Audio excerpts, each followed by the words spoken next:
প্রধান উপদেষ্টা ডক্টর মোহাম্মদ ইউনূস বলেছেন, আমি যতদিন আছি দেশের অনিষ্ট হবে এমন কোনো কাজ হবে না, নিশ্চিত থাকেন। রোববার রাতে রাজনৈতিক দলগুলোর সঙ্গে বৈঠকে প্রধান উপদেষ্টা কথা বলেছেন বলে জানিয়েছেন তার প্রেস সচিব শফিকুল আলম।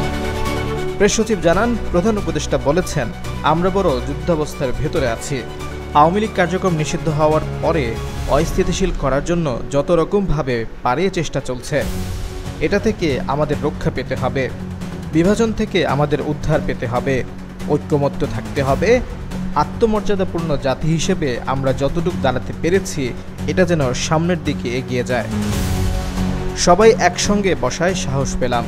সুষ্ঠু নির্বাচন করতে না পারলে আমি অপরাধী অনুভব করব। প্রধান উপদেষ্টা বলেন, অভ্যুত্থানের কারণে মহাসুযোগ পেয়েছি ধ্বংস হয়ে যাওয়া দেশকে টেনে তোলার। আওয়ামী লীগ নিষিদ্ধ করার সঙ্গে সঙ্গে আরেকটা যুদ্ধ পরিস্থিতি তৈরি হয়েছে দেশের ভেতর ও বাহিরে, যাতে আমরা এগোতে না পারি, যাতে সবকিছু কলাপস হয়ে যায়, যাতে গোলামিতে ফেরত যাই।